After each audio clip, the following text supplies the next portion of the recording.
కాకినాడ జిల్లా జగ్గంపేట తెలుగుదేశం పార్టీ ఆధ్వర్యంలో వరద బాధితుల సహాయార్థం 40,000 బిర్యానీ ప్యాకెట్స్, 1,00,000 వాటర్ ప్యాకెట్లు ఎమ్మెల్యే జ్యోతుల్ నెహ్రూ విజయవాడ తరలించారు.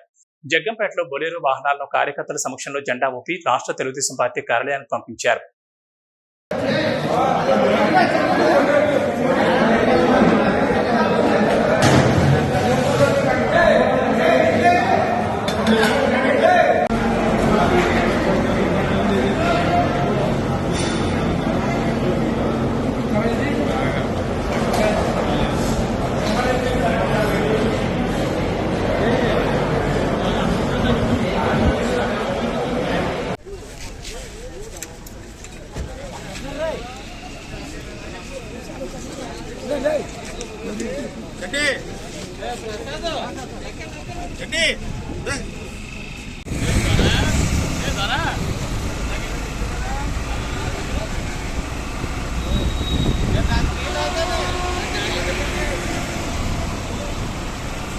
ఉభయ తెలుగు రాష్ట్రాల్లోని కూడా అనుకోనటువంటి అతివృష్టి కారణంగా మనకు విజయవాడ సుమారు 100 సంవత్సరాల క్రితం వచ్చినటువంటి పరిస్థితులు ఇవాళ వచ్చినటువంటి వరద చూసుకున్నట్టయితే రాష్ట్రంలో పంట చాలా తీవ్రంగా నష్టపోయినటువంటి పరిస్థితి ఉంది. ఈ అధిక వర్షాల వల్ల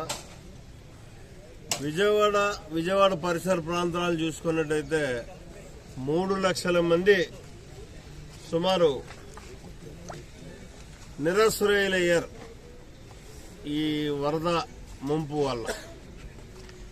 అయితే ప్రభుత్వం మనం చూస్తున్నాం, చంద్రబాబు నాయుడు గారు ఈ వరద ప్రారంభమైన దగ్గర నుంచి కూడా నిత్యం బాధితులతోటే మమేకమై వాళ్ళకు మనోధైర్యాన్ని ఇస్తూ ఎక్కడికక్కడ వాళ్ళందరినీ కూడా ప్రభుత్వ యంత్రాంగాన్ని అంతా అలర్ట్ చేసి బాధితులను ఆదుకుంటున్నటువంటి పరిస్థితి ఉంది.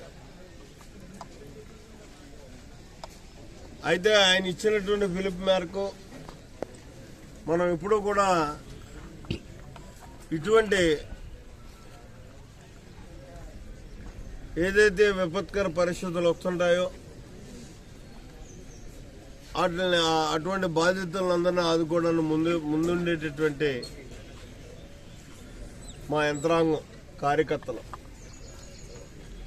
ఇవాళ అదే రకంగా విజయవాడలో తీవ్రంగా నష్టపోయినటువంటి కనీసం ఆహారం కూడా దొరకనటువంటి పరిస్థితుల్లో ఉన్నటువంటి ఈ పరిస్థితిని గ్రహించి ఇవాళ జ్యోతుల్ నెహ్రూ ఫౌండేషన్ ద్వారా సుమారు ఒక 40,000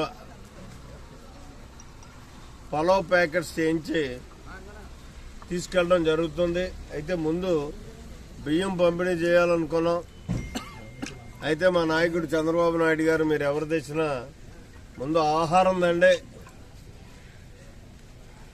తెచ్చి ఇక్కడ ఆదుకోండి, ప్రజలు ముందు ఆదుకోండి, తర్వాత మనం సెకండరీ వాళ్ళంతా కూడా వాళ్ళ ఇళ్ళకి వెళ్ళి యథాతథ స్థాయిలో ఉన్నప్పుడు మనం ఏం చేద్దామన్నా చేద్దాం ప్రభుత్వ పరంగా కానీ మీ అందరి సహకారంతో కానీ చెప్పిన మేరకు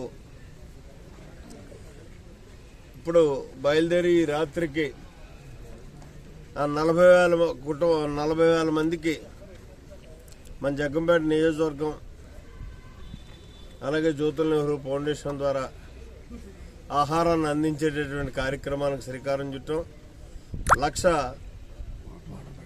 వాటర్ ప్యాకెట్లు కూడా తీసుకెళ్లడం జరుగుతుంది. ఎందుకంటే అంతా నీరుంటుంది, తాగడానికి పరిస్థితులు ఉండవు, అనుకూలించవు.